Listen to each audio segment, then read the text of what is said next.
Assalamualaikum dan hai semua. Masa memula aku buat channel YouTube ni, aku ada cakap pasal iPhone dan gaming smartphone. Aku kata iPhone ni bukanlah sebuah smartphone gaming, dan ramai gila iPhone user ataupun iPhone fan marah gila dekat video tu. Tapi kali ni aku nak buat satu video tentang iPhone ataupun Apple juga secara khusus, yang mengatakan kenapa jenama-jenama pesaing ni sangat suka meniru iPhone ataupun Apple. Dan benda-benda ni sebenarnya bukan dicipta oleh Apple pun, tapi bila Apple buat, diorang akan tiru. Tanpa buang masa, let's jom. Okey, benda yang pertama sekali yang aku cakap adalah notch. Kalau korang tak tahu notch apa, dalam bahasa Melayu dia panggil takuk.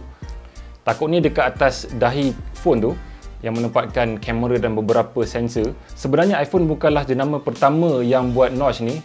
Sebaliknya adalah Essential Phone PH1, dan kemudian diikut oleh Apple dengan notch yang lebih besar untuk menempatkan sensor Face ID. Dan lepas iPhone X buat design notch ni, berduyun-duyun smartphone Android tiru design notch ni. Kalau korang nak tengok secara khususnya, Mi 8 dengan Pocophone F1 memang sebiji dia punya notch macam iPhone X. Jadi iPhone bukanlah jenama yang pertama yang mengenengahkan rekaan notch ni, tapi diorang buat dan pengeluar-pengeluar Android berduyun-duyun tiru design notch ni. Okey, yang kedua adalah susun atur kamera. iPhone X juga menjadi fenomena pada satu ketika dulu. Sebelum tu iPhone 8 Plus ataupun iPhone 7 Plus, dia ada design kamera melintang kat bahagian belakang tu. Bila start iPhone X, kamera menegak kat belakang tu, pun jenama-jenama phone Android tiru. Tak kira kau tengoklah, banyak gila model daripada flagship sampailah mid-range, semua nak tiru design kamera iPhone X. Dan lepas tu, kamera dekat cube ataupun petak. Okey, kalau ikutkan sebenarnya, kamera yang dalam petak ni sebenarnya bukanlah iPhone yang mulakan design kamera petak ni. Tapi Huawei Mate 20 yang pertama buat design kamera dalam petak ni, tapi kat bahagian tengah.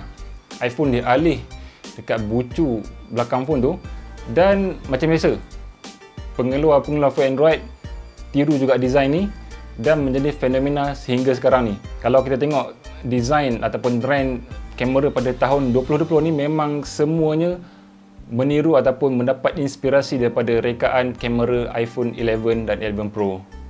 Yang ketiga adalah bicu audio ataupun audio jack.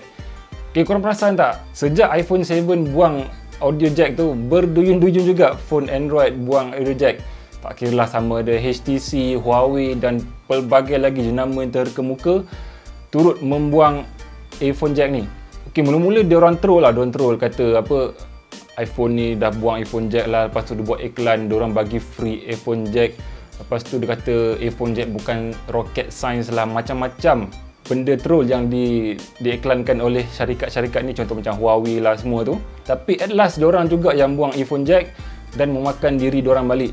Tapi sebenarnya bukan iPhone yang mulakan membuang earphone jack, sebabnya Oppo R5.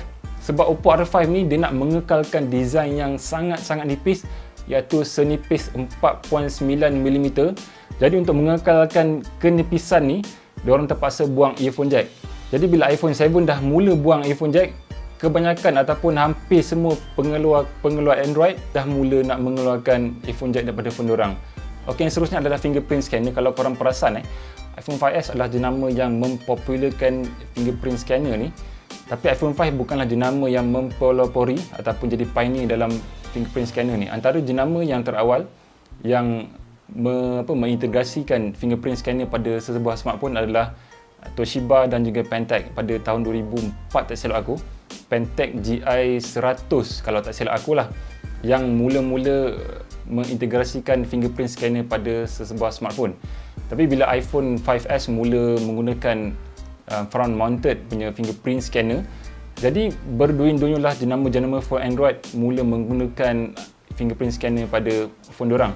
HTC One Max adalah antara phone yang mengikut jejak langkah iPhone 5S untuk meletakkan fingerprint scanner pada bahagian belakang. Kalau iPhone 5S kat bahagian depan, HTC One Max kat bahagian belakang. Dan sejak itulah fingerprint scanner makin popular sampailah sekarang ni. Yang kelima adalah dual kamera pada bahagian belakang. Mungkin korang yang akan iPhone 7 Plus merupakan phone pertama yang menggunakan dual kamera pada bahagian belakang. Tapi sebenarnya bukan juga. Model yang terawal yang menggunakan dual kamera pada bahagian belakang adalah HTC Evo 3D dan juga LG Optimus 3D. Tapi bila LG dan HTC yang buat dual kamera ni, memang orang tak pandang sangatlah. Bila iPhone yang mula perkenalkan dual kamera pada iPhone 7 Plus, maka berduyun-duyun jenama jami Android menggunakan dual kamera selepas pengeluaran iPhone 7 Plus. Dan sekarang ni kita tengok banyaklah, dah ada triple kamera, ada quad kamera, 5 kamera pun ada. Jadi benda-benda ni semua dipopularkan oleh iPhone 7 Plus, tapi bukan dimulakan oleh iPhone 7 Plus. Okey, yang terakhir adalah benda yang paling menarik sekali, iaitu TWS earphone. TWS bermaksud True Wireless Stereo Earphone. Mungkin korang ingatkan Apple AirPods adalah earphone pertama di dunia yang tak ada kabel langsung. Tapi sebenarnya tak, memang dah ada beberapa model daripada jenama lain yang dah menggunakan konsep TWS ni, namun tak popular. Contohnya macam Bragi Dash yang diperkenalkan pada 2014 dan juga Motohin yang diperkenalkan pada 2015. Tapi bila iPhone ataupun Apple dah memperkenalkan TWS earphone ni, maka mencanak-canak naik konsep TWS earphone ni.